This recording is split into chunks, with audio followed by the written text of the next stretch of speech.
So yeah, I started playing Magic the Gathering in Mercadian Masks, and it was right after Urza's Saga kind of blew up with all of the really, really fast broken cards, and I think that pushed a lot of people away. So it ended up being a good starting point for me as a beginner, just because things were a little bit low powered, and I kind of caught that wave as things ramped up with Invasion and Odyssey and beyond.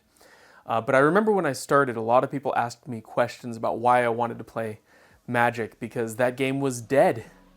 It was done. People, rode the power wave up through Urza's Legacy, and it wasn't fun anymore. The game was a dead game.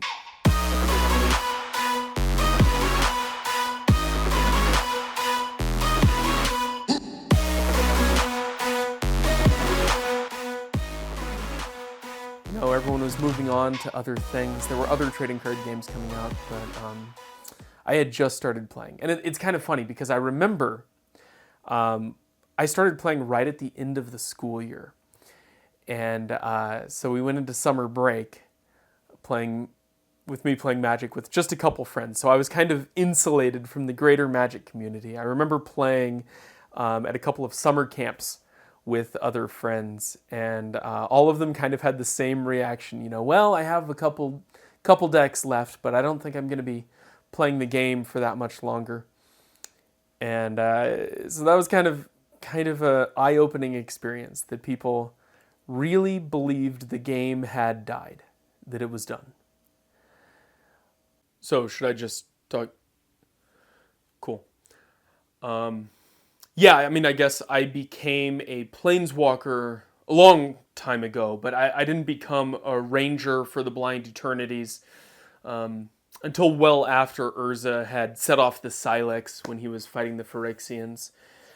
And, that was rough for all of us on the outside, kind of cut off from that whole section of the multiverse. And I didn't get to see everything that transpired in there, but the shock waves of that cataclysm did kind of shake things up outside. We were curious, but obviously no planeswalkers could make it to Dominaria or the surrounding plains. So even traversing nearby plains was incredibly dangerous, and it caused numerous issues in other planes in that area. Later on, after I'd been playing for a few years, and I got really invested in Invasion and was kind of making my way into more competitive formats, I started looking at Standard during Odyssey with all of the, Odyssey block. It was Torment with all the Madness cards, and that really struck my interest. So a lot of Wild Mongrel shenanigans with the Basking Root Wallas and a couple other things. And that was really interesting to me, and that was a fun deck to play. And I remember talking to a friend about it with 8th edition and Mirrodin on the horizon, and they straight up said that they were done with Magic out of nowhere because they saw the previews for the new Borders coming out. That was the straw that broke the camel's back. They thought that the traditional frame in Magic cards was so unique and so different from all of the other games that were out at the time, that this change to a new frame did them in. They decided they were done playing. They sold off most of their collection or gave it away, and they quit. So it's funny, the things that make people leave the game. But I think that was kind of a smaller exodus from Magic, was people just leaving because the frame changed on the cards. It was no longer the game that they remember and the game that they really liked to play.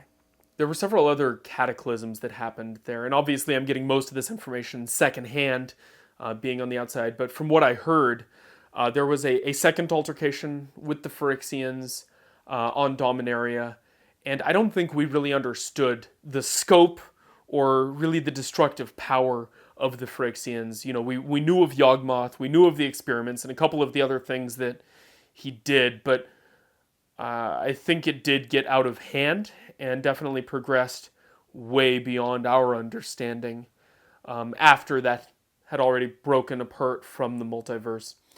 And so the following the Silex, the time rifts, the world spell, everything that happened, we were largely unaware of that. And so finally, following all of those issues, and obviously we had issues of our own, the Eldrazi was probably one of the biggest things that we had to deal with, but more or less got that under control. The third time I remember people saying that they were going to quit Magic was shortly thereafter with the Affinity decks in Standard. And that was for more gameplay reasons. Standard was in a bad state, and as soon as Skullclamp showed up, it was over. It was a tier 0 format. You were either playing Affinity artifacts or you were playing something designed to play against Affinity artifacts. And that was it. So a lot of people left the game there. There were huge ban lists that came out. It was a tumultuous time. And I think that also pushed a lot of people away. Immediately following that, we got to see the Phyrexians for ourselves. The fall of Mirrodin, and while we were still reveling in some of the excitement of having the restored multiverse and being able to traverse those planes and see some of the wonderful things that had happened within that space, the Phyrexians taking over Mirrodin was definitely something that we had to work very hard to contain and prevent any further issues. Obviously, we weren't entirely successful, and we are very grateful for the people on that plane who were able to get that under control. But that was shockingly bad. The fourth time, I remember a lot of people leaving Magic was when they probably when they introduced Planeswalkers. I have friends to this day that refuse to play with a Planeswalker in their deck because the player is supposed to be the Planeswalker. You don't play Planeswalkers into play. Not to mention the fact that a lot of the Planeswalkers they've printed in the last few years have kind of power crept the game. When you look at the really broken interactions, the really powerful things that are going on in Modern and Standard, a significant number of them have to do with Planeswalkers and the way that they interact. I think that's less so now, barring certain competitive Standard decks at the moment. But in general, I think Planeswalkers did represent a significant boost in power to decks. And it kind of brought back some flashbacks of the power creep of that Urza Saga, Urza's Legacy, Mirrodin time frame. And then obviously, following that, the Eldrazi themselves, partially due to the restoration of mana and the interference of several other Planeswalkers who were largely unaware. It's a big multiverse out there. You can't control everything and track everything that's going on, but really on Zendikar releasing the Eldrazi was terrible. The loss of life and just destruction of so many. We're eternally grateful to the Planeswalkers that were able to step in and kind of help put them back in their place. Yeah, and then the fifth time Magic died was probably around the time Zendikar block really got rolling and you had that Stoneblade metagame. I think that really threw a lot of people off. And again, it was another time when Standard didn't feel good, right? The Jeskai deck that was running all of the different swords with Jace the Mind Sculptor, I think that just leads to gameplay patterns that aren't satisfying. And I know a lot of people left Standard because of that, and I think that kind of represented an exodus from Magic the Gathering as well. I understand why they did that. Magic was kind of on the decline, and so this was a push in power level and mechanics to try to bring people back into the game. And in some ways that worked. I think it showed some of the lateral game design that's available in Magic, but it definitely made other people feel like this isn't the same game that they were playing before that point. And so it did push a lot of people away. And I do remember people saying that Magic is dead, they've jumped the shark. This is the end of the game itself, because from here on out, it's just going to be power crept and power crept until they finally call it quit. But there's always, that risk in the multiverse. There's a lot of power to be gained, and actually, so coming from Dominaria, following the mending, the amount of chaos that was released on the multiverse from that one small collection of planes is really unbelievable. Nicole Bolas being among them, all of a sudden striking out. I think, honestly, the loss of power because of the mending and no longer having access to the somewhat broken ley lines of Dominaria. Nicole Bolas was just looking to harness whatever power he could find. I'd say the sixth time Magic died is a little bit different, because it's not so much that people said Magic was done, but it was when they started printing EDH decks. And you see these commander decks come out, and there was a large portion of the community, I think, that was really excited.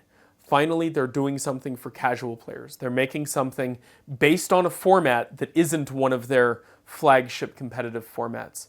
But there was a whole separate group of people, I think, that played competitively and felt that this somehow broke the community in half. Now you have this really clear delineation between people that play competitively with 60-card Magic and people that play casually with 100-card Magic. Now there's casual 60-card players and competitive 100-card players, but this represented Wizards of the Coast actually acknowledging that other format. And I think that did upset some people, and I know a couple people that did step away from Magic. Those people eventually did come back, thinking about the specific people, but they definitely did not like the idea of Commander product being printed specifically for Commander. That multiplayer format did not appeal to them, and it felt like it was taking away resources from developing the real game. Alara being another casualty of catastrophic mana release, I think, was a prime target. And so the conflux and everything that came from that was definitely something that was a sight to behold, and something that I am happy I got to witness, but disheartened because of the effects that it had. And so witnessing that was definitely a eye-opening experience, just in the true scope of ruthlessness that exists in the multiverse, and kind of an awareness of what we need to really watch moving forward.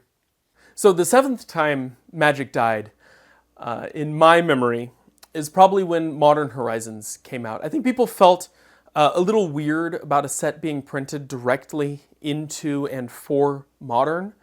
Mostly, I think this upset Modern players, just because it takes away a little bit from the spirit of what Modern is supposed to be. It's supposed to be the best combination of cards that used to be in Standard and kind of have moved out of favor for one reason or another, haven't gotten reprints, and it gives you a chance to play with some of your older cards at a slightly higher power level. Printing cards directly into Modern changes that a bit. And I think that upset some people, and they did happen to step away. For better or worse, I think the Modern format right now is in a reasonable place, but I think that seventh death of Magic with people leaving was probably due to that. Oh, and then there was the Eldrazi again on Innistrad, and actually a couple of other places. The propagation of the Eldrazi was definitely something that we were monitoring and had very little control over. It did require a lot of us planeswalkers and park rangers working together to finally squash that and prevent that from coming back, I hope. The eighth death of Magic that comes to mind for me is when they started releasing Secret Lairs. There was a bit of a mixed emotion with that. I myself really like the uniqueness factor, but the direct-to-consumer selling kind of cuts local game stores out of the mix, and I'm not really a fan of that. I like the fact that it reprints new cards, but it doesn't reprint new cards in a useful way because it doesn't put them into standard or into modern. It is just, it seems to be for collectors and for EDH players and occasionally for an Eternal format, but very rarely do the secret layers significantly impact anything in that respect. So that's the 8th time that Magic died. I know a lot of people that were super upset with that, if not for a gameplay reason, just from a collectability standpoint and from a local game store support. So then obviously there was Nicol Bolas again coming back, not being satisfied with the havoc he'd already caused, now seeking out other planeswalkers to devour and more power to gain control over life and death. And I don't ultimately know what the game plan was. I'm assuming control of the total multiverse, but as it's infinite, that would require infinite power and infinite control. And well, eventually a candle does burn out, and eventually the collection of planeswalkers and park rangers were able to work together and finally get that under control, beat it back, and contain Nicol Bolas, hopefully forever. The 9th time that Magic the Gathering died was Modern Horizons 2. Same group of people, mostly. All the people that said they left Modern because of Modern Horizons 1 and were still playing Modern said they were going to leave Modern because of Modern Horizons 2. And that has caused a number of issues. Modern Horizons 2 had a handful of very, very powerful cards that shook up the format and I think did negatively impact the gameplay experience for a lot of people. But then, almost immediately following that, we had reports coming in from across the multiverse that Phyrexians were coming out of the woodwork, literally. Oil found in strange places, mutations occurring, and just all of the chaos that came. Universes Beyond. And I know we had a bit of this with the Secret Lair for Walking Dead and a couple of other things, but it definitely feels like more recently this uptick in Universes Beyond, the integration into larger sets, and just the access of stranger characters, and it seems less of an effort to integrate that into the Magic lore has pushed more people away. I understand that this is an expansion of the game, and there's a lot of people that really love it. I have several friends that started playing Magic purely because of the Lord of the Rings set, and I know that it has had some very positive and very negative effects on several different formats. So I don't anticipate that ending anytime soon, but I know a lot of people that claimed that was the 9th time that Magic died. 10th time. Whew. That was the 10th time that Magic died.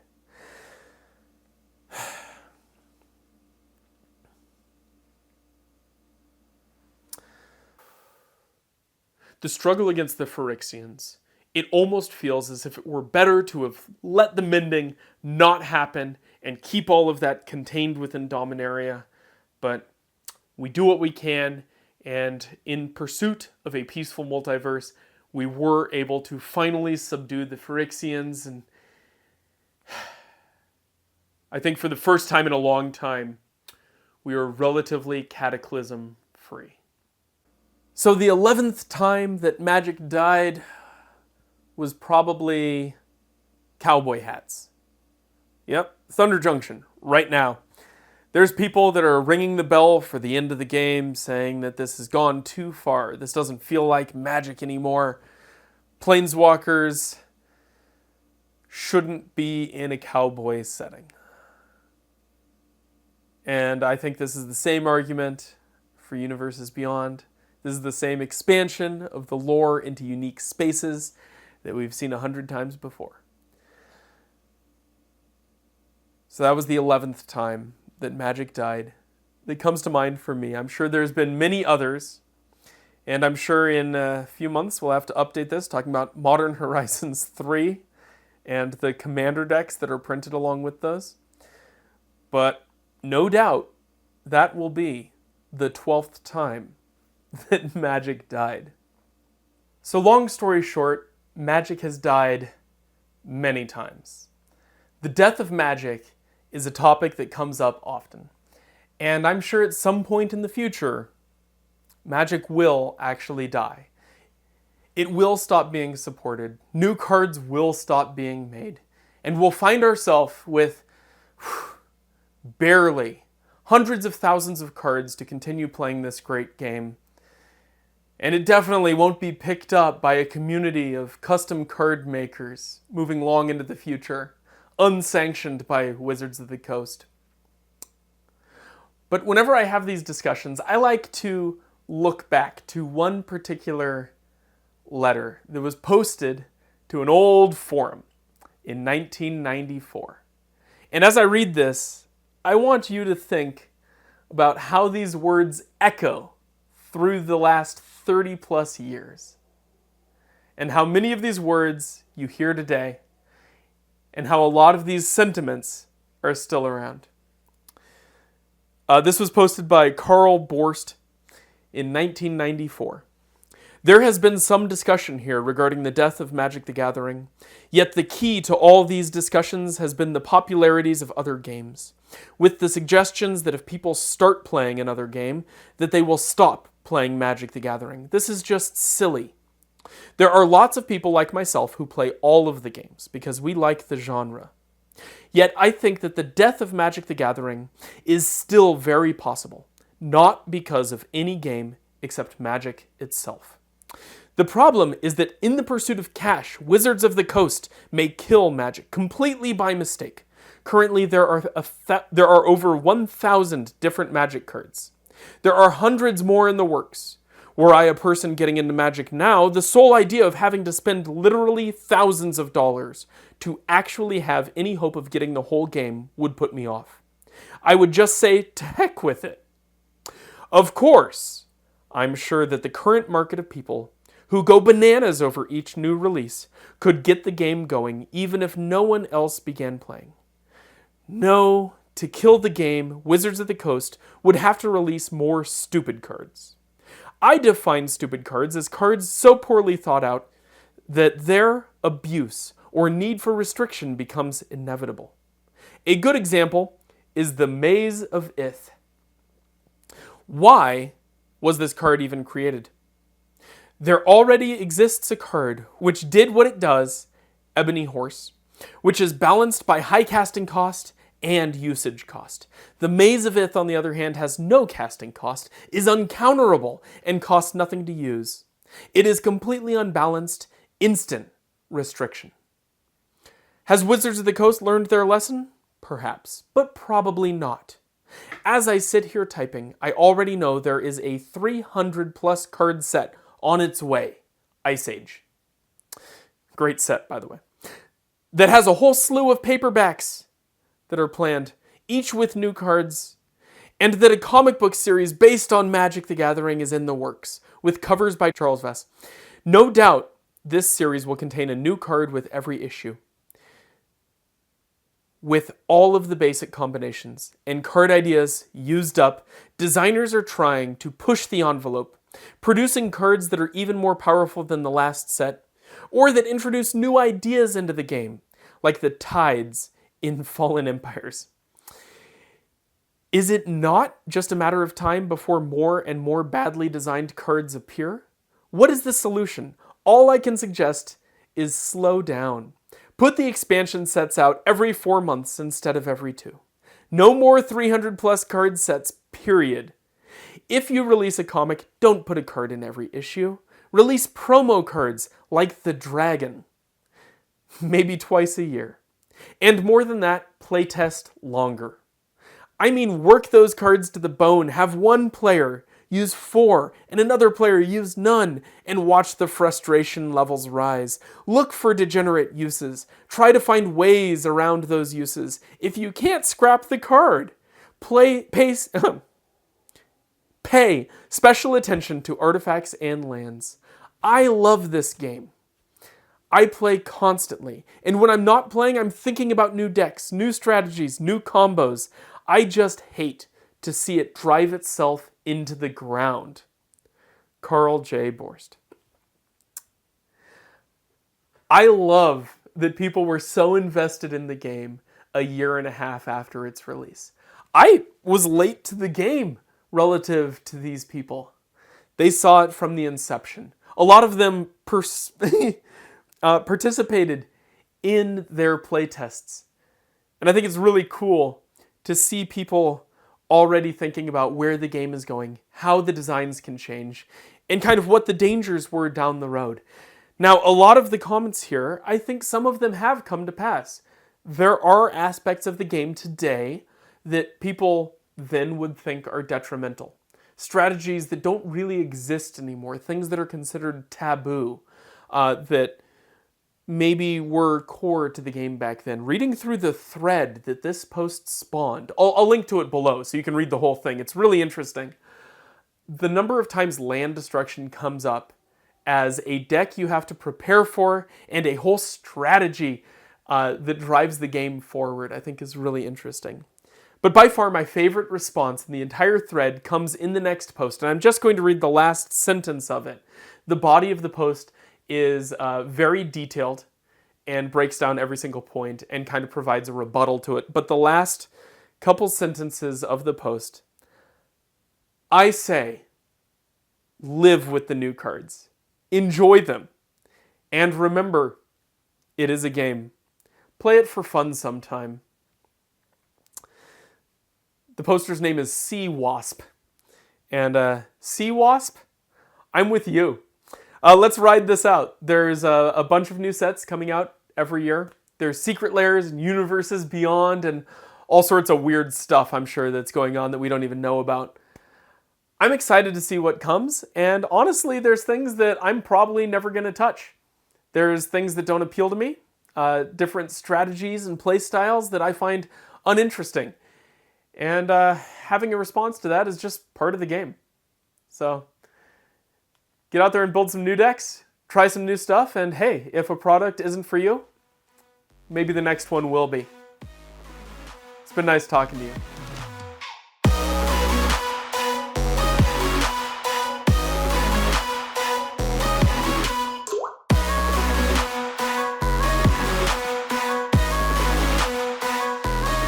Although I guess now, with the Planeswalkers being desparked and everything that came from the Phyrexian invasion, we're left with kind of a network of omen paths that we can't really police as well, and people are coming across that are not Planeswalkers, and so they don't know how to use the Blind Eternities or really where they're going or why they're going, and the propagation is just pure chaos. We have to rewrite all of the rules, really put out many notices to inform people of what they're getting into anytime they cross into a new plane, other side effects they may experience, inhospitable planes that they wouldn't even survive stepping into.